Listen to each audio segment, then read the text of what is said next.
ಮಧ್ಯಪ್ರಾಚ್ಯದಲ್ಲಿ ಉಂಟಾಗಿರುವ ಯುದ್ಧ ಈಗ ಭಾರತದ ಮೇಲೂ ನೇರ ಪರಿಣಾಮವನ್ನ ಉಂಟು ಮಾಡಿದೆ. ಆ ಒಂದು ಪರಿಣಾಮ ಇದೀಗ ನಮ್ಮ ರಾಜ್ಯದಲ್ಲೂ ಕಂಡು ಬಂದಿದೆ. ಈಗ ಗ್ಯಾಸ್ಗಳು ಸಿಗ್ತಾ ಇಲ್ಲ, ಆ ಕಾರಣಕ್ಕಾಗಿ ಹೋಟೆಲ್ಗಳಲ್ಲಿ ಸಮಸ್ಯೆ ಉಂಟಾಗ್ತಾ ಇದೆ. ಯಾರು ಈಗ ಈ ರೀತಿಯಾಗಿ ಕೃತಕ ಅಭಾವವನ್ನು ಸೃಷ್ಟಿಸ್ತಾರೋ ಅವರ ವಿರುದ್ಧ ಕೇಂದ್ರ ಕ್ರಮ ಕೈಗೊಳ್ಳುವಂತಹ ನಿಟ್ಟಿನಲ್ಲಿಯೇ ಎಸ್ಮಾವನ್ನ ಜಾರಿ ಮಾಡಿದೆ. ಗ್ಯಾಸ್ ಬೆಲೆ ಏರಿಕೆ ಅಭಾವವನ್ನ ಸೃಷ್ಟಿಸಿದ್ರೆ ಹುಷಾರ್ ಅಂತ ಹೇಳಿ ಕೇಂದ್ರ ಎಚ್ಚರಿಕೆಯನ್ನ ಕೊಡ್ತಾ ಇದೆ. ತೈಲ ಕಂಪನಿಗಳಿಗೆ ಕೇಂದ್ರ ಸರ್ಕಾರದಿಂದ ಎಸ್ಮಾವನ್ನ ಜಾರಿ ಮಾಡಲಾಗಿದ್ದು ಎಸೆನ್ಷಿಯಲ್ ಸರ್ವಿಸ್ ಮೇಂಟೆನೆನ್ಸ್ ಆಕ್ಟ್ ಅನ್ನ ಈಗಾಗಲೇ ಜಾರಿಗೊಳಿಸಲಾಗಿದೆ. ಇನ್ನು ಈಗಾಗಲೇ ಇಲ್ಲಿ ಯಾವ ರೀತಿಯಾಗಿ ಗ್ಯಾಸ್ ಪೂರೈಕೆ ಆಗ್ತಾ ಇಲ್ಲ, ಗ್ಯಾಸ್ ಏಜೆನ್ಸಿಗಳು ಗ್ಯಾಸ್ ಅನ್ನ ಸಪ್ಲೈ ಮಾಡ್ತಾ ಇಲ್ಲ. ಈ ಹಿನ್ನೆಲೆಯಲ್ಲಿ ಕೇಂದ್ರ ಸರ್ಕಾರ ಮಧ್ಯಸ್ಥಿಕೆಯನ್ನ ವಹಿಸಬೇಕು ಅಂತ ಹೇಳಿ ಸಿಎಂ ಸಿದ್ದರಾಮಯ್ಯ ಕೇಂದ್ರ ಸಚಿವರಿಗೂ ಕೂಡ ಪತ್ರವನ್ನ ಬರೆದಿದ್ದಾರೆ. ಇನ್ನು ಇದೇ ಸಂದರ್ಭದಲ್ಲಿ ಕೇಂದ್ರ ಸಚಿವರಾಗಿರುವಂತಹ ಹರ್ದೀಪ್ ಸಿಂಗ್ ಪುರಿ ಅವರು ಪ್ರಧಾನಿಯನ್ನ ಭೇಟಿ ಮಾಡಿದ್ದಾರೆ. ಈಗಾಗಲೇ ಪ್ರಧಾನಿ ನರೇಂದ್ರ ಮೋದಿ ಅವರು ಒಂದ್ ಕಡೆ ಜೈಶಂಕರ್, ಮತ್ತೊಂದು ಕಡೆ ಹರ್ದೀಪ್ ಸಿಂಗ್ ಅವರಲ್ಲೂ ಕೂಡ ಈಗ ಆಗ್ತಾ ಇರುವಂತಹ ಸಮಸ್ಯೆಗಳ ಬಗ್ಗೆ, ಆಗ್ತಾ ಇರುವಂತಹ ಪರಿಣಾಮಗಳ ಬಗ್ಗೆ ಮಾಹಿತಿಯನ್ನ ಪಡ್ಕೊಂಡಿದ್ದಾರೆ. ತೈಲ ಪೂರೈಕೆಯ ಅದರ ಜೊತೆಗೆ ಅಗತ್ಯತೆಗಳು, ಸರಬರಾಜಿನ ಬಗ್ಗೆ ಮೋದಿ ಪುರಿ ಚರ್ಚೆಯನ್ನ ಕೂಡ ಮಾಡಿದ್ದಾರೆ. ಯಾವುದೇ ಕಾರಣಕ್ಕೂ ಗ್ಯಾಸ್ ಕೊರತೆ ಉಂಟಾಗಬಾರ್ದು, ಆ ಸಮಸ್ಯೆಗೆ ಪರಿಹಾರವನ್ನ ಕಂಡುಕೊಳ್ಳಬೇಕು ಅನ್ನುವಂತಹ ನಿಟ್ಟಿನಲ್ಲಿಯೇ ಈಗಾಗಲೇ ಚರ್ಚೆಯನ್ನ ನಡೆಸಿದ್ದು ಪರಿಹಾರ ಕಂಡುಕೊಳ್ಳುವಂತಹ ಸಾಧ್ಯತೆ ಕೂಡ ಇದೆ. ಈಗಾಗಲೇ ನಾವು ಗಮನಿಸ್ತಾ ಇದ್ವಿ, ಅನೇಕ ಕಡೆಗಳಲ್ಲಿ ಹೋಟೆಲ್ಗಳಿಗೆ ಈಗ ಕಮರ್ಷಿಯಲ್ ಗ್ಯಾಸ್ ಸಪ್ಲೈ ಆಗ್ತಾ ಇಲ್ಲ. ಮತ್ತೊಂದು ಕಡೆ ನೋಡ್ತಾ ಹೋದ್ರೆ ಹೋಟೆಲ್ಗಳ ಮೇಲೆ ಮಾತ್ರ ಪರಿಣಾಮ ಬೀರ್ತಾ ಇಲ್ಲ, ಇದು ಒಂದೊಂದು ಚೈನ್ ಲಿಂಕ್ ತರವಾಗಿ ಎಲ್ಲದರ ಮೇಲೂ ಕೂಡ ಪರಿಣಾಮ ಬೀರ್ತಾ ಇದೆ. ಇದೇ ಕಾರಣಕ್ಕಾಗಿ ಇದರಿಂದ ಉಂಟಾಗುವಂತಹ ಸಮಸ್ಯೆಗಳಿಗೆ ಪರಿಹಾರ ಕಂಡುಕೊಳ್ಳುವಂತಹ ನಿಟ್ಟಿನಲ್ಲಿಯೇ ಎಸ್ಮಾವನ್ನ ಕೂಡ ಜಾರಿಗೊಳಿಸಲಾಗಿದೆ. ಈಗ ಕಠಿಣ ಕ್ರಮವನ್ನ ಕೈಗೊಳ್ಳುವಂತಹ ಸಾಧ್ಯತೆಗಳಿದೆ. ಯಾಕೆ ಈ ಒಂದು ಎಸ್ಮಾವನ್ನ ಜಾರಿಗೊಳಿಸಲಾಗುತ್ತೆ ಅಂತ ಹೇಳಿದ್ರೆ, ಎಸೆನ್ಷಿಯಲ್ ಸರ್ವಿಸ್ ಮೇಂಟೆನೆನ್ಸ್ ಆಕ್ಟ್ ನ ಪ್ರಕಾರವಾಗಿ ಒಂದು ಕಡೆ ಈಗಾಗಲೇ ಬೆಲೆಯನ್ನ ನಿಯಂತ್ರಣ ಮಾಡುವಂತಹದ್ದು, ಜೊತೆಗೆ ಸರ್ವಿಸ್ ನ ವಿಚಾರದಲ್ಲಿ ಸೇವೆ ಯಾವುದೇ ಕಾರಣಕ್ಕೂ ಇಲ್ಲಿ ಬಾಧಿತ ಆಗಬಾರದು ಅನ್ನುವಂತಹ ಕಾರಣಕ್ಕಾಗಿ ಎಸ್ಮಾವನ್ನ ಕೂಡ ಜಾರಿಗೊಳಿಸಲಾಗಿದೆ. ಹಾಗಾದ್ರೆ ಎಸ್ಮಾ ಆಕ್ಟ್ ಅನ್ನ ಜಾರಿಗೊಳಿಸಿರೋದು ಯಾಕೆ? ಗ್ಯಾಸ್ನ ಕೊರತೆಯಿಂದಾಗಿ ಈ ರೀತಿಯಾಗಿ ಎಸ್ಮಾವನ್ನ ಜಾರಿಗೊಳಿಸಿದ್ರೆ ಅದರ ಫಲ ಏನು ಅನ್ನೋದನ್ನ ನಿಮ್ಗೆ ಮಾಹಿತಿಯನ್ನ ಕೊಡ್ತಾ ಹೋಗ್ತೀನಿ. ಈಗಾಗಲೇ ಎಸ್ಮಾವನ್ನ ಜಾರಿಗೊಳಿಸಿರುವಂತದ್ದು, ಈ ಒಂದು ಎಸ್ಮಾದ ಬಿಸಿ ಯಾವ ರೀತಿಯಾಗಿ ಇದೀಗ ಪರಿಹಾರ ಕಂಡುಕೊಳ್ಳುವಂತಹ ನಿಟ್ಟಿನಲ್ಲಿ ಪ್ರಯತ್ನಗಳು ಆಗತ್ತೆ ಅನ್ನೋದನ್ನ ನೋಡ್ತಾ ಹೋಗೋದಾದ್ರೆ, ಜಗತ್ತಿನಲ್ಲಿ ಎಲ್ಲೇ ಯುದ್ಧಗಳಾದ್ರೂ ಕೂಡ ಅದು ನೇರವಾಗಿ ಭಾರತದ ಮೇಲೆ ತಟ್ಟತ್ತೆ ಅನ್ನೋದು ಅನೇಕ ಯುದ್ಧದ ಸಂದರ್ಭದಲ್ಲಿ ನಾವು ನೋಡಿದ್ದೀವಿ. ಈಗಲೂ ಕೂಡ ಇರಾನ್ ಹಾಗೆಯೇ ಇಸ್ರೇಲ್ ಅಮೆರಿಕದ ನಡುವೆ ನಡೀತಾ ಇರುವಂತಹ ಈ ಒಂದು ಯುದ್ಧದ ನೇರ ಪರಿಣಾಮ ಭಾರತದ ಮೇಲೂ ಆಗ್ತಾ ಇರುವಂಥದ್ದು ನಾವು ಈಗಾಗಲೇ ಗಮನಿಸಿದ್ವಿ. ಈಗ ಇಷ್ಟು ಬೇಗ ಆಗ್ಲಿಕ್ಕಿಲ್ಲ ಅಂತ ಹೇಳಿ, ಆದರೆ ಇಮ್ಮಿಡಿಯೇಟ್ ಆಗಿ ಅದರ ಪರಿಣಾಮವನ್ನು ನಾವಿಲ್ಲಿ ಅನುಭವಿಸ್ತಾ ಇದ್ದೀವಿ. ಇರಾನ್ ಇಸ್ರೇಲ್ ಯುದ್ಧದಿಂದಾಗಿ ಈಗಾಗಲೇ ಕಚ್ಚಾ ತೈಲ ಪೂರೈಕೆಯಲ್ಲಿ ವ್ಯತ್ಯಯ ಆಗಿದೆ. ಹರ್ಮುಜ್ ಜಲಸಂಧಿಯಲ್ಲಿ ಏನು ಈ ಒಂದು ಕಚ್ಚಾ ತೈಲಗಳು ಆಗಿರ್ಬೋದು, ಪೆಟ್ರೋಲಿಯಂ ಆಗಿರ್ಬೋದು, ಇವೆಲ್ಲವೂ ಕೂಡ ಆ ಒಂದು ಮಾರ್ಗದ ಮೂಲಕ ಬರಬೇಕಾಗಿತ್ತು. ಆದರೆ ಇದೀಗ ಆ ಮಾರ್ಗದ ಮೂಲಕ ಬರೋದಕ್ಕೆ ಸಾಧ್ಯ ಇಲ್ಲ, ಬಂದ್ ಮಾಡಲಾಗಿದೆ. ಆ ಕಾರಣಕ್ಕಾಗಿಯೇ ಗ್ಯಾಸ್ ಅನ್ನ ಪೂರೈಕೆ ಮಾಡುವಂತಹ ಸಂದರ್ಭದಲ್ಲಿ ಬೇರೆ ಏನು ಮಾಡಬಹುದು, ಯಾವ ರೀತಿಯಾದಂತಹ ಒಂದು ಪರ್ಯಾಯ ಮಾರ್ಗಗಳನ್ನು ನಾವು ಕಂಡುಕೊಳ್ಬೇಕು ಅನ್ನೋದರ ನಿಟ್ಟಿನಲ್ಲೂ ಕೂಡ ಕೇಂದ್ರ ಈಗಾಗಲೇ ಆ ರೀತಿಯ ಯೋಚನೆಯನ್ನ ಕೂಡ ಮಾಡ್ತಾ ಇದೆ. ಕಚ್ಚಾ ತೈಲ ಕೊರತೆಯಿಂದಾಗಿ ಪೆಟ್ರೋಲ್, ಡೀಸೆಲ್ ಹಾಗೆಯೇ ಗ್ಯಾಸ್ನ ಬೆಲೆ ಏರಿಕೆಯಾಗುವಂತಹ ಎಲ್ಲ ಸಾಧ್ಯತೆಗಳಿದೆ. ಆಲ್ರೆಡಿ ಏರಿಕೆ ಆಗಿರೋದನ್ನ ಕೂಡ ನಾವಿಲ್ಲಿ ಗಮನಿಸ್ತಾ ಇದ್ದೀವಿ. ಅದು ಕಮರ್ಷಿಯಲ್ ಸಿಲಿಂಡರ್ ಆಗಿರ್ಬೋದು ಅಥವಾ ಅಡುಗೆ ಅನಿಲ ಆಗಿರಬಹುದು, ಹೀಗೆ CNG ಆಗಿರ್ಬೋದು, ಎಲ್ಲದರ ಬೆಲೆಯಲ್ಲೂ ಕೂಡ ಏರಿಕೆ ಆಗ್ತಾ ಇರುವಂಥದ್ದು, ಎಲ್ಲದರ ಪರಿಣಾಮ ಈಗ ಜನರ ಮೇಲೆ ಆಗ್ತಾ ಇದೆ. ಸೊ ಗ್ಯಾಸ್ ಬೆಲೆ ಈಗಾಗಲೇ ಏರಿಕೆ ಆಗಿರೋದನ್ನ ಕೂಡ ನಾವು ಗಮನಿಸಿದ್ವಿ. ಈಗಾಗಲೇ ಕೇಂದ್ರ ಕೂಡ ಈ ವಿಚಾರದಲ್ಲಿ ಹೇಳಿಕೆಗಳನ್ನು ಕೂಡ ಕೊಟ್ಟಿರುವಂಥದ್ದು. ಆದರೆ ಇಲ್ಲಿ ಬೆಲೆ ಏರಿಕೆಯನ್ನ ಕಂಟ್ರೋಲ್ ಮಾಡೋದ್ರ ಜೊತೆಗೇನೆ ಕೃತಕ ಅಭಾವ, ಬ್ಲ್ಯಾಕ್ ಮಾರ್ಕೆಟ್ ಅನ್ನ ಯಾರು ಸೃಷ್ಟಿ ಮಾಡ್ತಾರೆ ಅಂತಹವರ ಒಂದು ಆತಂಕ ಕೂಡ ಇಲ್ಲಿ ಕಂಡು ಬರ್ತಾ ಇದೆ. ಇದರ ಉಪಯೋಗವನ್ನ, ಅಂದ್ರೆ ನಾವು ಇದನ್ನು ದುರುಪಯೋಗ ಅಂತ ಹೇಳ್ಬೋದು, ದುರುಪಯೋಗವನ್ನ ಪಡಿಸಿಕೊಳ್ಳುವವರ ಸಂಖ್ಯೆ ಕೂಡ ಇಂತಹ ಸಂದರ್ಭದಲ್ಲಿ ಇರುತ್ತೆ. ಕೆಲವರ ಮನಸ್ಥಿತಿ ಇರುತ್ತೆ, ಇದನ್ನೇ ನಾವು ಉಪಯೋಗ ಅದರ ಪ್ರಯೋಜನವನ್ನ ಪಡ್ಕೊಳ್ಳೋಣ ಅಂತ ಹೇಳಿ. ಆ ರೀತಿಯ ಆತಂಕ ಕೂಡ ಇದೀಗ ಉಂಟಾಗಿರುವಂಥದ್ದು. ಕೃತಕ ಅಭಾವ ಸೃಷ್ಟಿಯ ಆತಂಕ ಇರುವ ಕಾರಣಕ್ಕಾಗಿಯೇ ಕೇಂದ್ರ ಇದೀಗ ಎಸ್ಮಾವನ್ನ ಜಾರಿಗೊಳಿಸಿದೆ. ಇದು ಕೂಡ ಎಸೆನ್ಷಿಯಲ್ ಸರ್ವಿಸ್. ಹಾಗಾಗಿ ಇದರಿಂದಾಗಿ ಜನರ ಮೇಲೆ ಪರಿಣಾಮ ಉಂಟಾಗುತ್ತೆ. ಆಗುತ್ತೆ, ಆಹಾರಗಳ ಮೇಲೆ ಪರಿಣಾಮ ಉಂಟಾಗುತ್ತೆ, ಅದರಲ್ಲೂ ಕೂಡ ಜನರಿಗೆ ನೇರವಾದ ಪರಿಣಾಮ ಬೀರುವ ಕಾರಣಕ್ಕಾಗಿ ಕೇಂದ್ರ ಸರ್ಕಾರ ಇಮಿಡಿಯೇಟ್ ಆಗಿ ಈ ಒಂದು ಕಾಯ್ದೆಯನ್ನ ಜಾರಿಗೊಳಿಸಿದೆ. ಈಗ ಅಭಾವ ಸೃಷ್ಟಿ ಆಗದ ಹಾಗೆ ಬೆಲೆ ಏರಿಕೆಗೆ ಕಡಿವಾಣವನ್ನ ಕೂಡ ಈಗಾಗಲೇ ಕೇಂದ್ರ ಸರ್ಕಾರ ಹೇಳಿದೆ. ತೈಲ ಕಂಪನಿಗಳಿಗೂ ಕೂಡ ನೇರವಾದ ಎಚ್ಚರಿಕೆಯನ್ನ ಕೇಂದ್ರ ಸರ್ಕಾರ ಕೊಟ್ಟಿದೆ. ತೈಲ ಕಂಪನಿಗಳಿಗೆ ಕಟ್ಟುನಿಟ್ಟಿನ ಆದೇಶವನ್ನ ಕೇಂದ್ರ ಸರ್ಕಾರ ಈಗಾಗಲೇ ಜಾರಿ ಮಾಡಿರುವಂತದ್ದು. ಯಾವುದೇ ಕಾರಣಕ್ಕೂ ಕೃತಕ ಅಭಾವವನ್ನ ಸೃಷ್ಟಿ ಮಾಡಬಾರದು, ಬೆಲೆಯನ್ನ ಏರಿಕೆ ಮಾಡಬಾರದು. ಯಾಕಂದ್ರೆ ಎಸೆನ್ಷಿಯಲ್ ಸರ್ವಿಸ್ ಆಗಿರೋದ್ರಿಂದ ಇಂತಹ ಸಂದರ್ಭದಲ್ಲಿ ಇದರ ದುರುಪಯೋಗವನ್ನ ಪಡಿಸಿಕೊಳ್ಳಬಾರದು ಅಂತ ಕೇಂದ್ರ ಸರ್ಕಾರ ಈಗಾಗಲೇ ಕಟ್ಟುನಿಟ್ಟಿನ ಎಚ್ಚರಿಕೆಯನ್ನ ಕೂಡ ಕೊಟ್ಟಿದೆ. ಹೆಚ್ಚುವರಿ ಉತ್ಪಾದನೆಯ ಗ್ಯಾಸ್ ಅನ್ನ ಅಡುಗೆ ಅನಿಲಕ್ಕಾಗಿ ಬಳಸೋದಕ್ಕೂ ಕೂಡ ಈಗಾಗಲೇ ಸೂಚನೆಯನ್ನ ಕೊಡಲಾಗಿದೆ. ಈಗಾಗಲೇ ಕೇಂದ್ರ ಪರ್ಯಾಯ ಮಾರ್ಗಗಳನ್ನು ಕೂಡ ನೋಡ್ತಾ ಇದೆ, ಎಲ್ಲೆಲ್ಲಿಂದ ನಮಗೆ ಈ ರೀತಿಯಾಗಿ ಸಪ್ಲೈ ಆಗುವಂತಹ ಚಾನ್ಸಸ್ ಇದೆ. ಯಾಕಂದ್ರೆ ಗಲ್ಫ್ ರಾಷ್ಟ್ರಗಳಿಂದನೇ 80% ತೈಲಗಳ ಆಗಿರ್ಬೋದು ಅಥವಾ ಪೆಟ್ರೋಲಿಯಂಗಳು ಇಲ್ಲಿಗೆ ಸಪ್ಲೈ ಆಗುವಂಥದ್ದು. ಇಂತಹ ಸಂದರ್ಭದಲ್ಲಿ ಆ ಮಾರ್ಗವೇ ಆಲ್ಮೋಸ್ಟ್ ಈಗ ಮುಚ್ಚಿರುವಂತಹ ಕಾರಣಕ್ಕಾಗಿ ಬೇರೆ ಮಾರ್ಗಗಳು ಏನಿದೆ ಅನ್ನೋದನ್ನ ನೋಡುವಂತಹ ಪ್ರಯತ್ನವನ್ನು ಕೂಡ ಕೇಂದ್ರ ಸರ್ಕಾರ ಈಗಾಗಲೇ ಮಾಡಿದೆ. ಈಗ ಎಸ್ಮಾವನ್ನ ಜಾರಿಗೊಳಿಸಿದೆ. ಈ ಮೂಲಕ ಕೇಂದ್ರ ಸರ್ಕಾರ ಶಾಕ್ ಅನ್ನ ಕೂಡ ನೀಡಿದೆ. ಯಾರ್ಯಾರಿಗೆ ಶಾಕ್ ಅನ್ನ ನೀಡಿದೆ, ಯಾವ ರೀತಿಯಾಗಿ ಶಾಕ್ ನೋಡಿದೆ, ಇದರಿಂದ ಏನ ಪ್ರಯೋಜನ ಆಗತ್ತೆ, ಯಾರಿಗೆ ಸಮಸ್ಯೆ ಆಗತ್ತೆ ಅಂತ ನಾವು ನೋಡ್ತಾ ಹೋಗೋದಾದ್ರೆ, ಈಗಾಗಲೇ ಎಸ್ಮಾ ಜಾರಿ ಮಾಡಿರೋದ್ರಿಂದ 1955ರ ಎಸೆನ್ಷಿಯಲ್ ಕಮಾಡಿಟೀಸ್ ಆಕ್ಟ್ ಒಂದು ಕಡೆಯಾದ್ರೆ, ಮತ್ತೊಂದು ಕಡೆ ಎಸ್ಮಾವನ್ನ ಜಾರಿಗೊಳಿಸಿರುವಂತಹ ಹಿನ್ನೆಲೆಯಲ್ಲಿ ಮೂಲ ಸೌಕರ್ಯ ಪೂರೈಕೆಗೆ ಆದ್ಯತೆಯನ್ನ ಕೊಡಬೇಕು ಅನ್ನೋದನ್ನ ನಾವಿಲ್ಲಿ ಗಮನಿಸಬೇಕಾಗುತ್ತೆ. ಅನೇಕ ಮುಷ್ಕರಗಳ ಸಂದರ್ಭದಲ್ಲಿ, ಪ್ರತಿಭಟನೆಗಳ ಸಂದರ್ಭದಲ್ಲಿ ಅಗತ್ಯ ಸೇವೆಗಳು ನಾವು ಅನೇಕ ಸಂದರ್ಭಗಳಲ್ಲಿ ಗಮನಿಸಿದ್ವಿ.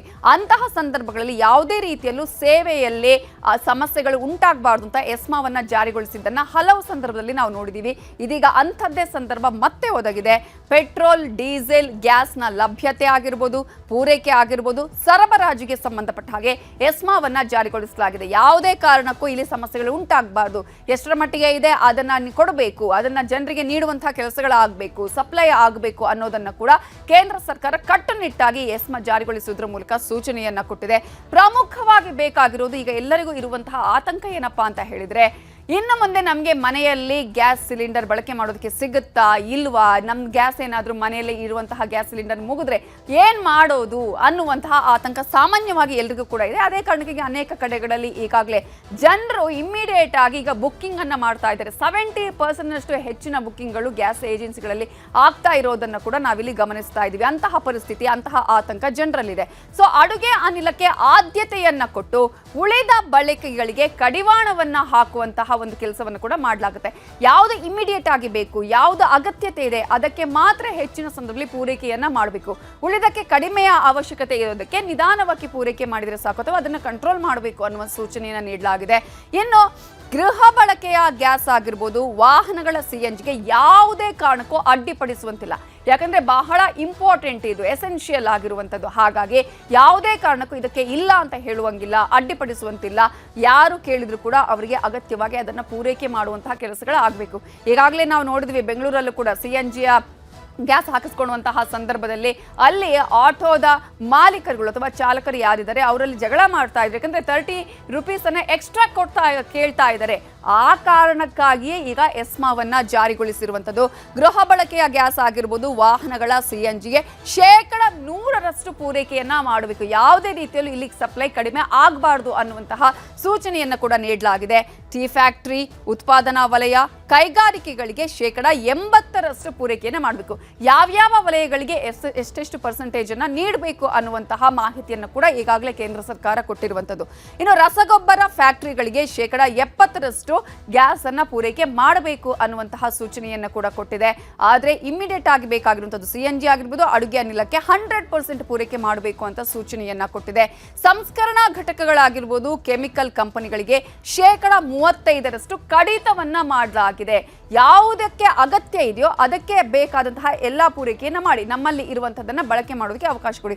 ಆದ್ರೆ ಅಗತ್ಯತೆ ಕಡಿಮೆ ಇರುವಂತದ್ದಕ್ಕೆ ಆದಷ್ಟು ಕಡಿಮೆ ಕೊಡಬೇಕು, ಜೊತೆಗೆ ಕಂಟ್ರೋಲ್ ಮಾಡಬೇಕು, ಕಟ್ ಮಾಡಬೇಕು ಅನ್ನುವಂತಹ ಸೂಚನೆಯನ್ನ ನೀಡಲಾಗಿದೆ. ಕೇಂದ್ರ ಸರ್ಕಾರಕ್ಕೆ ತೈಲ ಕಂಪನಿಗಳು ಕಾಲಕಾಲದ ವರದಿಯನ್ನು ಕೂಡ ಕೊಡಬೇಕು ಅನ್ನುವಂತಹ ಒಂದು ಮಾಹಿತಿಯನ್ನು ಕೂಡ ಈಗಾಗಲೇ ನೀಡಲಾಗಿರುವಂಥದ್ದು. ಯಾಕಂದ್ರೆ ಇಲ್ಲಿ ಏನು ಆಗ್ತಾ ಇದೆ ಅನ್ನೋ ಸಂಪೂರ್ಣ ಮಾಹಿತಿ ಕೇಂದ್ರ ಸರ್ಕಾರಕ್ಕೆ ಗೊತ್ತಾಗಬೇಕು ಅನ್ನೋದನ್ನು ಕೂಡ ಹೇಳಲಾಗಿದೆ. ಕೇಂದ್ರ ಸರ್ಕಾರಕ್ಕೆ ತೈಲ ಕಂಪನಿಗಳು ಕಾಲಕಾಲದ ವರದಿಯನ್ನ ಇಲ್ಲಿ ನೀಡಬೇಕಾಗುತ್ತೆ.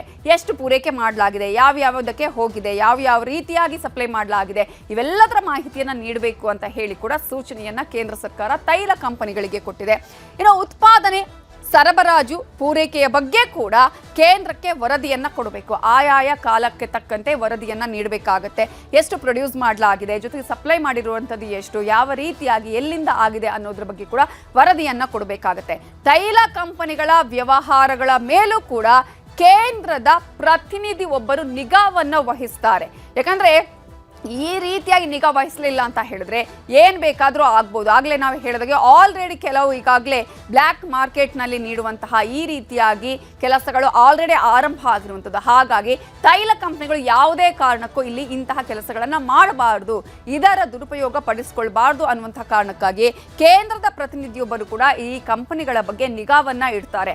ಎಷ್ಟರ ಮಟ್ಟಿಗೆ ಪೂರೈಕೆ ಆಗಿದೆ, ಉತ್ಪಾದನೆ ಆಗಿದೆ, ಎಲ್ಲೆಲ್ಲಿ ಹೋಗಿದೆ, ಅದರ ರಿಪೋರ್ಟ್ ಏನು ಅನ್ನೋದನ್ನು ಕೂಡ ಕೇಂದ್ರಕ್ಕೆ ಸಬ್ಮಿಟ್ ಮಾಡಬೇಕಾಗತ್ತೆ. ಇನ್ನು ಕೊರತೆ ಆಗಿರ್ಬೋದು ಅಥವಾ ಕೃತಕ ಅಭಾವ ಕಂಡು ಬಂದರೆ ಕೇಂದ್ರ ಸರ್ಕಾರ ಇಮಿಡಿಯೇಟ್ ಆಗಿ ಅವರ ವಿರುದ್ಧ ಕ್ರಮವನ್ನು ಕೂಡ ಕೈಗೊಳ್ಳುತ್ತೆ. ತಕ್ಕನಾದ ಶಿಕ್ಷೆಯನ್ನ, ದಂಡವನ್ನ ಕೂಡ ವಿಧಿಸುವಂತಹ ಸಾಧ್ಯತೆಗಳಿದೆ. ಎಸ್ಮಾದ ಅಡಿಯಲ್ಲಿ ಇವೆಲ್ಲವೂ ಕೂಡ ಬರೋದನ್ನ ನಾವಿಲ್ಲಿ ಗಮನಿಸಬಹುದು. ಕೆಲವರು ಬೇಕಂತಾನೆ ಕೃತಕ ಅಭಾವವನ್ನು ಸೃಷ್ಟಿ ಮಾಡ್ತಾರೆ. ಯಾಕಂದ್ರೆ ಇಂತಹ ಸಂದರ್ಭದಲ್ಲೇ ನಮಗೆ ಉಪಯೋಗ ಆಗೋದು ಅಥವಾ ಲಾಭ ಆಗೋದು, ಈ ಸಂದರ್ಭದ ಉಪಯೋಗವನ್ನು ನಾವು ಪಡ್ಕೊಳ್ಳೋಣ ಅಂತ ಹೇಳಿ ಅಂತಹದ್ದು ಘಟನೆಗಳು ಏನಾದರೂ ಕಂಡು ಬಂದ್ರೆ ಅಥವಾ ಬೇಕಂತಾನೆ ಕೊರತೆಯನ್ನು ಸೃಷ್ಟಿಸುವಂತಹ ಕೆಲಸಗಳನ್ನ ಮಾಡಿದ್ರೆ ಕೇಂದ್ರ ಸರ್ಕಾರ ಆ ತೈಲ ಕಂಪನಿಗಳ ವಿರುದ್ಧ ಕ್ರಮವನ್ನು ಕೈಗೊಳ್ಳುತ್ತೆ ಅನ್ನೋದನ್ನ ಕೂಡ ಈಗಾಗಲೇ ಸೂಚನೆ ನೀಡಲಾಗಿದೆ. ಇನ್ನು ದೇಶದ ನಾಗರಿಕನ ಆಹಾರ ಭದ್ರತೆಗೆ ಧಕ್ಕೆ ತಂದ್ರೆ ಕ್ರಮ ನಿಶ್ಚಿತ ಅನ್ನೋದನ್ನ ಕೂಡ ಈಗಾಗಲೇ ಕೇಂದ್ರ ಹೇಳಿರುವಂಥದ್ದು. ಹಾಗಾದ್ರೆ ಈ ವಿಚಾರಕ್ಕೆ ಸಂಬಂಧಪಟ್ಟ ಹಾಗೆ ಸಾಕಷ್ಟು ನಾಗರಿಕರುಗಳು ಕೂಡ ಆಕ್ರೋಶವನ್ನ ವ್ಯಕ್ತಪಡಿಸ್ತಾ ಇದ್ದಾರೆ. ಈ ರೀತಿಯಾಗಿ ನಮಗೆ ಸಿಗ್ತಾ ಇಲ್ಲ, ಅಥವಾ ಹೋಟೆಲ್ನ ಮಾಲೀಕರು ಕೂಡ ಆಕ್ರೋಶವನ್ನ ವ್ಯಕ್ತಪಡಿಸ್ತಾ ಇದ್ದಾರೆ. ಏನೋ ಗ್ಯಾಸ್ ಸಮಸ್ಯೆ ಬಗೆಹರಿಸಿ ಅಂತ ಹೇಳಿ ಕೇಂದ್ರಕ್ಕೆ ಈಗಾಗಲೇ ಸಿಎಂ ಪತ್ರವನ್ನು ಕೂಡ ಬರೆದಿದ್ದಾರೆ. ಯುದ್ಧದಿಂದಾಗಿ ಗೃಹ ಬಳಕೆ ಆಗಿರ್ಬೋದು, ವಾಣಿಜ್ಯ ಸಿಲಿಂಡರ್ಗಳ ಅಭಾವ ಈಗಾಗಲೇ ಜಾಸ್ತಿ ಆಗಿದೆ. ನೇರವಾಗಿ ಜನರ ಮೇಲೆ ಪರಿಣಾಮ ಬೀರ್ತಾ ಇದೆ, ಹೋಟೆಲ್ಗಳ ಮೇಲೆ ಪರಿಣಾಮ ಬೀರ್ತಾ ಇದೆ, ಒಂದೊಂದು ಚೈನ್ ಲಿಂಕ್ ಆಗಿ ಹೋಗ್ತಾ ಇದೆ. ಹಾಗಾಗಿ ಹೋಟೆಲ್, ಪೆಟ್ರೋಲ್ ಬಂಕ್ಗಳ ಮುಂದೆ ಜಾಗೃತಿಯ ನೋಟಿಸ್ ಅನ್ನು ಕೂಡ ಈಗಾಗಲೇ ಅಂಟಿಸುವಂತಹ ಕೆಲಸದ ಬಗ್ಗೆ ಕೂಡ ಸಿಎಂ ಪತ್ರವನ್ನ ಬರೆದಿದ್ದಾರೆ.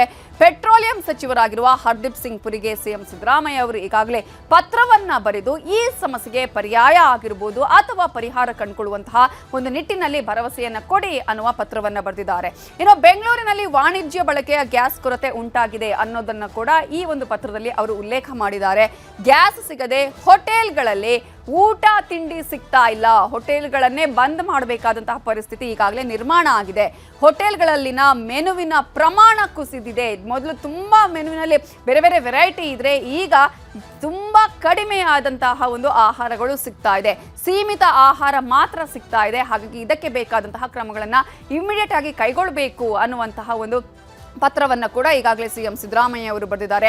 ಹೋಟೆಲ್ ಮೇಲೆ ಅವಲಂಬಿತರಾದ ಜನಸಾಮಾನ್ಯರಿಗೆ ಇದರಿಂದ ತೊಂದರೆ ಆಗ್ತಾ ಇದೆ. ಕೇವಲ ಮನೆಯಲ್ಲಿ ತಿನ್ಕೊಂಡು ಹೋಗಿ ನಾವಿನ್ನು ಹೋಟೆಲ್ಗಳಲ್ಲಿ ತಿನ್ನೋರಿಗೆ ಆದರೆ ಸಮಸ್ಯೆ ಆಗಲ್ಲ. ಆದರೆ ಎಷ್ಟೋ ಪಿಜಿಗಳಲ್ಲಿ ಇರುವವರು ಅಥವಾ ಬೇರೆ ಬೇರೆ ಕಡೆಗಳಲ್ಲಿ ಇರುವಂತಹವರು, ಮನೆಯಲ್ಲಿ ಅಡುಗೆ ಮಾಡದಿರುವಂಥವ್ರಿಗೆ ಸಾಕಷ್ಟು ಸಮಸ್ಯೆ ಉಂಟಾಗುತ್ತೆ. ಇದು ಆಹಾರದ ಮೇಲೆ, ಜನರ ಹೊಟ್ಟೆಯ ಮೇಲೆ ಹೊಡೆಯುವಂತಹ ಕೆಲಸ ಆಗುತ್ತೆ. ಸೊ ಕೆಲ ಹೋಟೆಲ್ಗಳಿಗೆ ಬೀಗ ಬಿದ್ದಿದೆ, ಕೆಲ ಹೋಟೆಲ್ಗಳಿಗೆ ತೊಂದರೆ ಆಗಿದೆ, ಕೆಲ ಹೋಟೆಲ್ಗಳು ಇನ್ನು ಕೆಲವೇ ದಿನಗಳಲ್ಲಿ ಮುಚ್ಚುವಂತಹ ಪರಿಸ್ಥಿತಿ ಕೂಡ ನಿರ್ಮಾಣ ಆಗಿದೆ.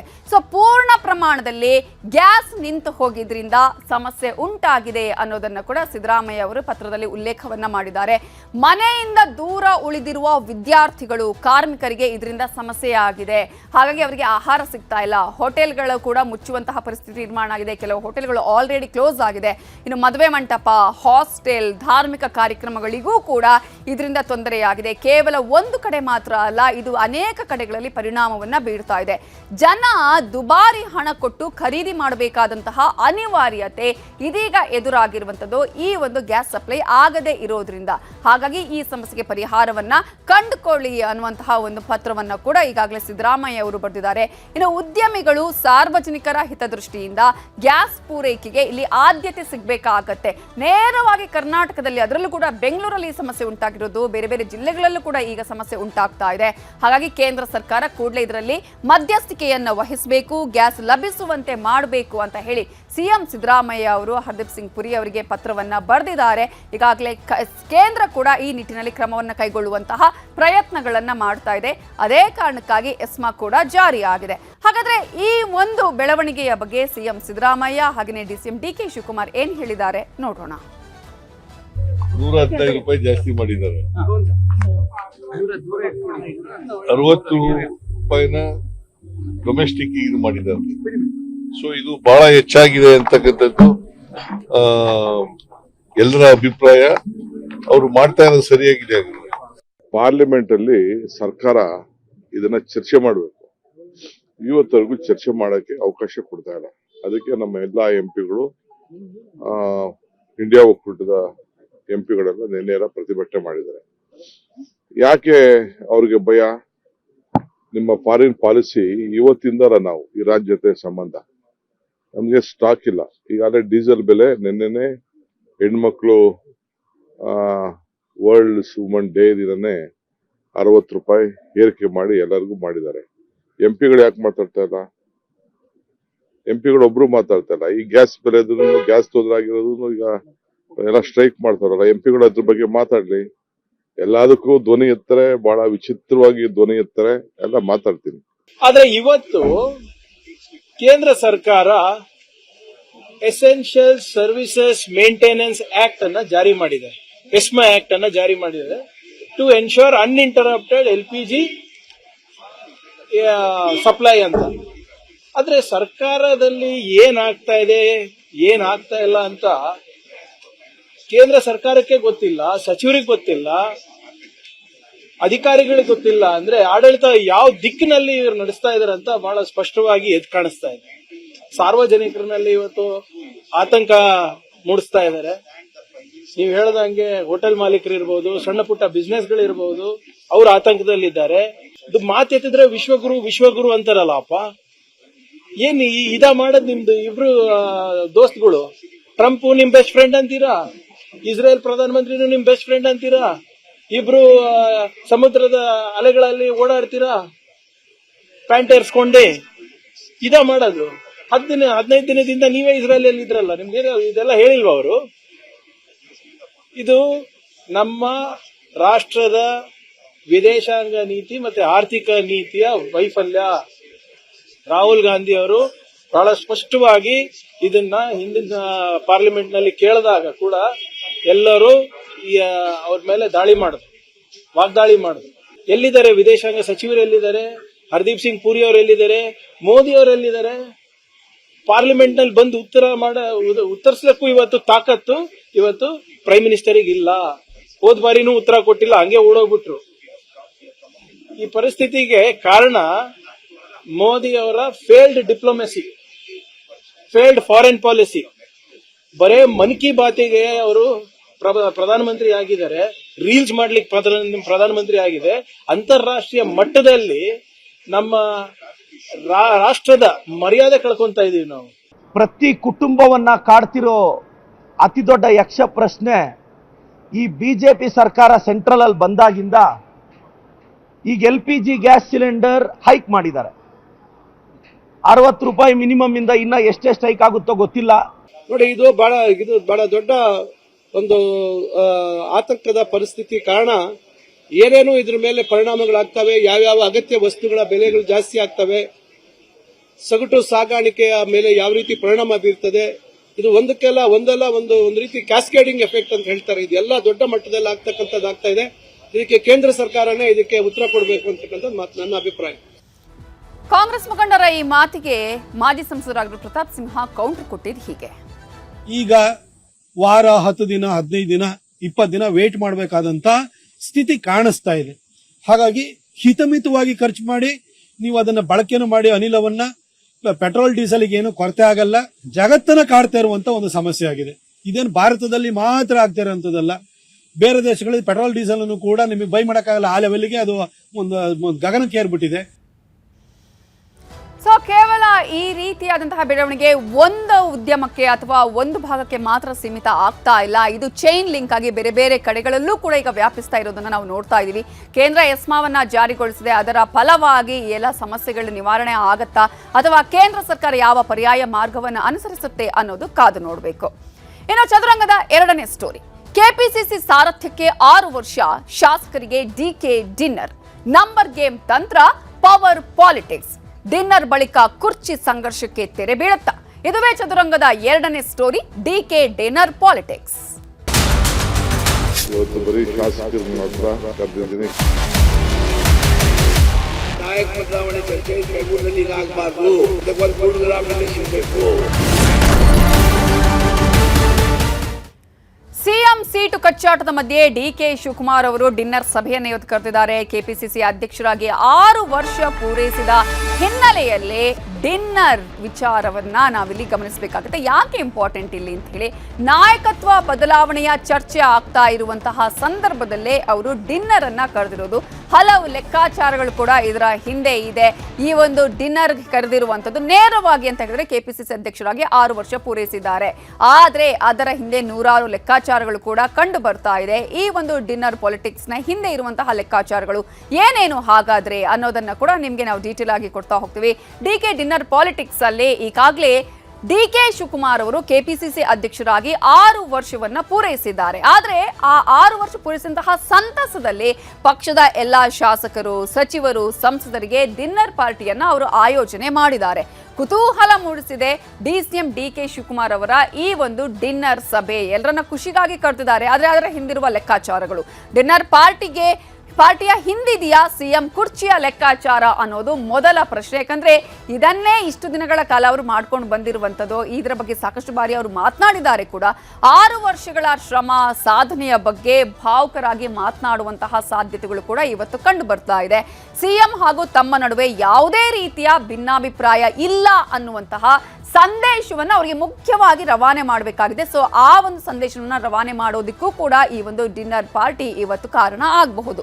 ಶಾಸಕರನ್ನ ವಿಶ್ವಾಸಕ್ಕೆ ತೆಗೆದುಕೊಳ್ಳುವಂತಹ ಪ್ರಯತ್ನನ ಹಾಗಾದ್ರೆ ಈ ಒಂದು ಡಿನ್ನರ್ ಮೀಟಿಂಗ್ ಅನ್ನುವಂತಹ ಪ್ರಶ್ನೆ ಕೂಡ ಇದೆ. ತಮ್ಮನ್ನ ಬೆಂಬಲಿಸಲು ಪರೋಕ್ಷವಾಗಿ ಸಂದೇಶವನ್ನ ಈ ಒಂದು ಡಿನ್ನರ್ ಮೀಟಿಂಗ್ ಮೂಲಕ ಅವರು ಕೊಡ್ತಾರಾ? ಡಿನ್ನರ್ ಪಾರ್ಟಿಗೆ ಯಾರು ಬರ್ತಾರೆ, ಯಾರು ಗೈರಾಗ್ತಾರೆ ಅನ್ನೋದು ಇನ್ನು ಕೆಲವೇ ಹೊತ್ತಿನಲ್ಲಿ ಕೂಡ ಗೊತ್ತಾಗತ್ತೆ. ಶಾಸಕರು, ಸಚಿವರ ನಡೆಯ ಮೇಲೆ ಯಾರು ಏನೇನು ಹೇಳ್ತಾರೆ ಅನ್ನೋದ್ರ ಮೇಲೆ ರಾಜಕೀಯ ಲೆಕ್ಕಾಚಾರಗಳು ಕೂಡ ನಡೆಯುವಂತಹ ಎಲ್ಲಾ ಲಕ್ಷಣಗಳು ಕಾಣಿಸ್ತಾ ಇದೆ. ಅಧಿಕಾರ ಹಂಚಿಕೆ ಮುನ್ನೆಲೆಗೆ ಬಂದ್ರೆ ಶಾಸಕರ ವಿರೋಧ ಬರಬಾರ್ದು ಅನ್ನುವಂತಹ ಕಾರಣಕ್ಕಾಗಿಯೇ ಎಲ್ಲರನ್ನ ವಿಶ್ವಾಸಕ್ಕೆ ತೆಗೆದುಕೊಳ್ಳುವಂತಹ ಕೆಲಸವನ್ನ ಕೂಡ ಈಗಾಗಲೇ ಮಾಡ್ತಿದ್ದಾರೆ. ಆ ತಂತ್ರವನ್ನ ಮಾಡ್ತಾ ಇದ್ದಾರೆ. ಹಾಗಾದ್ರೆ ಇಲ್ಲಿ ಸಿಎಂ ಟೀಮ್ ಬರತ್ತಾ ಅನ್ನುವ ಪ್ರಶ್ನೆ ಕೂಡ ಇದೆ. ದೊಡ್ಡ ಯಕ್ಷ ಪ್ರಶ್ನೆ ಕೂಡ ಇದು. ಡಿಕೆಶಿ ಔತಣಕ್ಕೆ ಸಿದ್ದರಾಮಯ್ಯ ಹಾಗೇನೆ ಅವರ ಆಪ್ತರು, ಅವರ ಟೀಮ್ ಬರತ್ತಾ ಇಲ್ವಾ ಅನ್ನುವಂತಹ ಪ್ರಶ್ನೆ ಕೂಡ ಇದೆ. ಆಲ್ರೆಡಿ ಇವರು ಇನ್ವೈಟ್ ಮಾಡಿದ್ದಾರೆ. ಆದ್ರೆ ಬರುವಂತಹ ಸಾಧ್ಯತೆಗಳು, ಬರದೇ ಇರುವಂತಹ ಸಾಧ್ಯತೆಗಳನ್ನ ಕೂಡ ನಾವಿಲ್ಲಿ ಗಮನಿಸಬೇಕಾಗುತ್ತೆ. ಸಿಎಂ ಪರ ನಿಂತಿದ್ದಂತಹ ಸಚಿವರುಗಳು ಡಿಕೆಶಿ ಡಿನ್ನರ್ಗೆ ಇವತ್ತು ಹಾಜರಾಗ್ತಾರಾ ಅನ್ನೋದನ್ನ ಕೂಡ ಇವತ್ತು ನೋಡ್ಬೇಕಾಗತ್ತೆ. ಇನ್ನು ಸಿಎಂಗೂ ಡಿಕೆ ಶಿವಕುಮಾರ್ ಅವರು ಆಹ್ವಾನವನ್ನ ಕೊಟ್ಟಿದ್ದಾರೆ. ಸಿದ್ದು ಆಪ್ತರ ನಿರ್ಧಾರ ಏನು ಅನ್ನುವಂತಹ ಪ್ರಶ್ನೆ ಇವತ್ತಿನ ಈ ಒಂದು ಡಿನ್ನರ್ಗೆ. ಅನೇಕರು ಹೇಳ್ತಾ ಇದ್ರು ಮೊದಲು ನಮ್ಗೆ ಏನು ಕರೆದಿಲ್ಲ ಅಂತ ಹೇಳಿ. ಆ ನಂತರ ಇದೀಗ ಕರೆದಿದ್ದಾರೆ ಎಲ್ರಿಗೂ ಕೂಡ. ಆದ್ರೆ ಅವರು ಹೋಗ್ತಾರಾ ಇಲ್ವಾ ಅನ್ನುವ ವಿಚಾರ, ಅಧಿಕಾರ ಹಂಚಿಕೆಯ ವಿಚಾರದಲ್ಲಿ ಡಿಕೆಶಿಗೆ ಇರಿಸು ಮುರಿಸು ರೀತಿಯಾಗಿ ಮಾತನಾಡಿದ್ರು ಅನೇಕ ಸಚಿವರು. ಅಂದ್ರೆ ಸಿದ್ದರಾಮಯ್ಯ ಅವರ ಆಪ್ತರು ಮಾತನಾಡಿದನ್ನ ಕೂಡ ನಾವಿಲ್ಲಿ ನೆನಪಿಸ್ಕೊಳ್ಬೇಕಾಗತ್ತೆ. ಡಿಕೆಶಿ ಬೆಂಬಲಿಗರನ್ನ ಬೀದಿ ನಾಯಿಗಳಿಗೆ ಹೋಲಿಕೆ ಮಾಡಿದ್ರು ಸಚಿವ ಎಚ್ ಸಿ ಮಹದೇವಪ್ಪ ಅವರು. ಅದು ಬಾಲದ ವಿಚಾರ, ನಾಯಿಯ ವಿಚಾರವನ್ನು ಅವರು ಹೇಳಿದ್ದನ್ನ ಕೂಡ ನಾವಿಲ್ಲಿ ಗಮನಿಸಬೇಕಾಗುತ್ತೆ. ಈ ಮೂಲಕ ಸಾಕಷ್ಟು ರೀತಿಯಾದಂತಹ ವಾಗ್ಬಾಣಗಳಿಗೂ ಕೂಡ ಅದು ಕಾರಣ ಆಗಿತ್ತು. ಸಿಎಂ ಸಿದ್ದು ಪರವಾಗಿ ನಿಷ್ಠೆ ತೋರಿಸಿದ್ರು ರಾಜಣ್ಣ ಹಾಗೇನೆ ಮಹದೇವಪ್ಪ ಅವರು ಬರ್ತಾರಾ ಅನ್ನೋದು ಕೂಡ ಈಗಿರುವಂತಹ ಪ್ರಶ್ನೆ. ಸಿಎಂ ಬಣ ಗೈರಾದ್ರೆ ಈ ಒಂದು ವಿಚಾರವೇ ಮತ್ತೆ ಪ್ರತಿಪಕ್ಷಗಳಿಗೆ ಆಹಾರ ಆಗುವಂತಹ, ಅಸ್ತ್ರ ಆಗುವಂತಹ ಎಲ್ಲ ಲಕ್ಷಣಗಳು ಕೂಡ ಇದೆ. ಹಾಗಾಗಿ ಇವತ್ತಿನ ಈ ಒಂದು ಡಿನ್ನರ್ ಮೀಟಿಂಗ್ ಸಾಕಷ್ಟು ಕುತೂಹಲಕ್ಕೆ ಕೂಡ ಕಾರಣ ಆಗಿದೆ.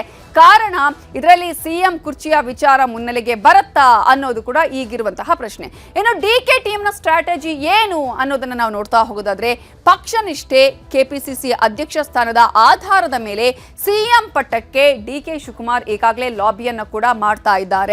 ಮಲ್ಲಿಕಾರ್ಜುನ ಖರ್ಗೆ ಅವರ ಮೂಲಕ ಮೂಲಕವೇ ಹೈಕಮಾಂಡ್ ಮೇಲೆ ಒತ್ತಡ ಹೇರುವ ತಂತ್ರವನ್ನು ಆಲ್ರೆಡಿ ಅವರು ಅನುಸರಿಸ್ತಾ ಇರೋದು ಎಲ್ರಿಗೂ ಕೂಡ ಗೊತ್ತಿರುವಂತಹ ವಿಚಾರ. ದೆಹಲಿಗೆ ಭೇಟಿ ಕೊಟ್ಟು ಸೋನಿಯಾ ಗಾಂಧಿ, ರಾಹುಲ್ ಗಾಂಧಿ ಅವರ ಭೇಟಿಗೆ ಇನ್ನಿಲ್ಲದ ಕಸರತ್ತನ್ನ ಮಾಡ್ತಾನೆ ಇದ್ದಾರೆ. ಭೇಟಿ ಆಗುವಂತಹ ಲಕ್ಷಣಗಳು, ಸಾಧ್ಯಾಸಾಧ್ಯತೆಗಳನ್ನ ಕೂಡ ನಾವು ಇಷ್ಟು ದಿನಗಳಲ್ಲಿ ನಾವು ನೋಡಿದ್ದೀವಿ. ಸೊ ಹೈಕಮಾಂಡ್ ಆಪ್ತರ ಮೂಲಕ ರಾಹುಲ್ ಗಾಂಧಿ ಮೇಲೆ ಒತ್ತಡ ಹೇರ್ತಾ ಇದ್ದಾರೆ. DCM DK ಶಿವಕುಮಾರ್ ಅವರು ಹೇಗಾದ್ರೂ ಮಾಡಿ ಈ ಸಲ ನನಗೆ ಸ್ಥಾನವನ್ನು ಕೊಡಿಸಿ ಅಂತ ಹೇಳ್ತಾ ಇದ್ದಾರೆ. ಪಕ್ಷನಿಷ್ಠೆಯ ತ್ಯಾಗದ ಮಾತುಗಳನ್ನ ಕೂಡ DK ಶಿವಕುಮಾರ್ ಅವರು ಆಡಿದ್ರು. ಸೊ ರಾಷ್ಟ್ರ ಮಟ್ಟದಲ್ಲಿ ಶೈನ್ ಆಗೋದಿಕ್ಕೆ ಕೆಲವೇ ತಿಂಗಳಲ್ಲಿ ಬರ್ತಾ ಇರುವಂತಹ ಈ ಅಸ್ಸಾಂ ಚುನಾವಣೆಯನ್ನೇ ಅಸ್ತ್ರ ಮಾಡ್ಕೊಳ್ಳೋದಿಕ್ಕೂ ಕೂಡ DK ಶಿವಕುಮಾರ್ ಅವರು ಪ್ಲಾನ್ ಅನ್ನ ಮಾಡ್ಕೊಂಡಿದ್ದಾರೆ. ಅಸ್ಸಾಂನಲ್ಲಿ ಕೂಡ ಇವರ ಉಸ್ತುವಾರಿ ಕೂಡ ಇರೋದನ್ನ ನಾವಿಲ್ಲಿ ಗಮನಿಸಬಹುದು. ಸೊ ಪ್ರಿಯಾಂಕಾ ಗಾಂಧಿಯ ಜೊತೆಗೆ ವೇದಿಕೆಯನ್ನ ಹಂಚಿಕೊಳ್ಳೋದರ ಜೊತೆಗೆ ಇತರೆ ನಾಯಕರ ವಿಶ್ವಾಸ ಗಳಿಸುವಂತಹ ಪ್ಲಾನ್ ಅನ್ನ ಕೂಡ DK ಶಿವಕುಮಾರ್ ಅವರು ಹೊಂದಿದ್ದಾರೆ.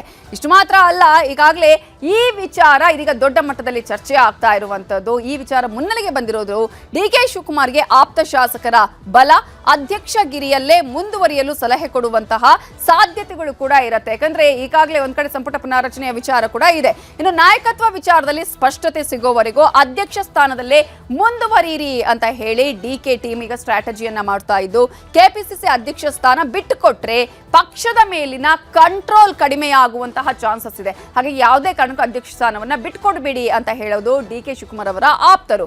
ಅಧ್ಯಕ್ಷ ಸ್ಥಾನವನ್ನ ಯಾವುದೇ ಕಾರಣಕ್ಕೂ ಬಿಟ್ಕೊಡ್ಬೇಡಿ ಅಂತ ಅವರು ಹೇಳ್ತಾನೆ ಇದ್ದಾರೆ. ಅಷ್ಟು ಮಾತ್ರ ಅಲ್ಲ, ಇದರಿಂದಾಗಿ ನಿಮ್ಮ ಕಂಟ್ರೋಲ್ ಕೈ ತಪ್ಪುವಂತಹ ಸಾಧ್ಯತೆಗಳು ಕೂಡ ಇದೆ ಅನ್ನೋದು. CM ಹುದ್ದೆಗೇರುವ ಪ್ರಯತ್ನಕ್ಕೆ ಹಿನ್ನಡೆ ಆಗಲಿದೆ ಅಂತ ಹೇಳಿ DK ಶಿವಕುಮಾರ್ ಅವರ ಆಪ್ತರು ಈಗಾಗಲೇ ಸಲಹೆಯನ್ನು ಕೂಡ ಕೊಡ್ತಾ ಇದ್ದಾರೆ. ಈಗ ಇರುವಂತದ್ದು ಈ ವಿಚಾರಕ್ಕೆ ಸಂಬಂಧಪಟ್ಟ ಹಾಗೆ ಸಿದ್ದರಾಮಯ್ಯ ಅವರು ಏನು ಟ್ವೀಟ್ ಮಾಡಿದ್ದಾರೆ ಅನ್ನೋದನ್ನ ನೋಡೋಣ. ಇನ್ನು ಹೆಗಲಿಗೆ ಹೆಗಲಾಗಿ ದುಡಿಯೋಣ ಅಂತ ಹೇಳಿ ಸಿದ್ದರಾಮಯ್ಯ ಅವರು ಹೇಳಿದ್ದಾರೆ. KPCC ಅಧ್ಯಕ್ಷರಾಗಿ 6 ವರ್ಷ ಪೂರೈಸಿರುವಂತಹ DK ಶಿವಕುಮಾರ್ ಅವರಿಗೆ ಟ್ವೀಟ್ ಮೂಲಕ ಅಭಿನಂದನೆಯನ್ನ ಸಲ್ಲಿಸಿದ್ದಾರೆ. DK ಶಿವಕುಮಾರ್ ಸಂಘಟನಾ ಚಾತುರ್ಯ, ಸೈದ್ಧಾಂತಿಕ ಬದ್ಧತೆ ಮತ್ತು ಕಠಿಣ ಶ್ರಮ ಯುವ ನಾಯಕರಿಗೆ ಮಾದರಿಯಾಗಿದೆ.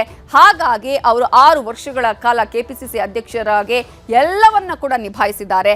BJP ಸುಳ್ಳು ಕೇಸ್ ಹಾಕಿ ಕಿರುಕುಳ ನೀಡಿದ್ರೂ ಕೂಡ ಮಣಿಯದೆ ಪಕ್ಷ ನಿಷ್ಠರಾಗಿ DK ಶಿವಕುಮಾರ್ ಅವರು ಉಳಿದಿದ್ದಾರೆ. ಅದರ ಜೊತೆಗೆ ಈಗಾಗಲೇ ಕಾಂಗ್ರೆಸ್ ಬಗ್ಗೆ ಅವರಲ್ಲಿರುವಂತಹ ರಾಜಿ ಇಲ್ಲದ ನಿಷ್ಠೆಗೆ ಸಾಕ್ಷಿಯಾಗಿದೆ ಅನ್ನೋದನ್ನ CM ಸಿದ್ದರಾಮಯ್ಯ ಅವರು ತಮ್ಮ ಟ್ವೀಟ್ ಅಲ್ಲಿ ಹೇಳಿ ಅಭಿನಂದನೆಯನ್ನ ಸಲ್ಲಿಸಿದ್ದಾರೆ. ಕಾಂಗ್ರೆಸ್ ಪಕ್ಷದ ಲಕ್ಷಾಂತರ ಕಾರ್ಯಕರ್ತರಿಗೆ ಇವರ ಈ ನಡವಳಿಕೆ ಸ್ಫೂರ್ತಿದಾಯಕ ಆಗಿದೆ ಅನ್ನೋದನ್ನ ಕೂಡ ಸಿದ್ದರಾಮಯ್ಯ ಅವರು ಮೆನ್ಷನ್ ಮಾಡಿದ್ದಾರೆ. ಕೋಮುವಾದಿ ಶಕ್ತಿಗಳನ್ನ ಸೋಲಿಸಿ ಕಾಂಗ್ರೆಸ್ ಅನ್ನ ಅಧಿಕಾರಕ್ಕೆ ತರಲು ಹಗಲಿರುಳು ದುಡಿದಿದ್ದಾರೆ DK ಶಿವಕುಮಾರ್ ಅವರು. ಸಂಘಟನಾ ಚಾತುರ್ಯವನ್ನ ಕೂಡ ಅವರು ಹೊಂದಿದ್ದಾರೆ.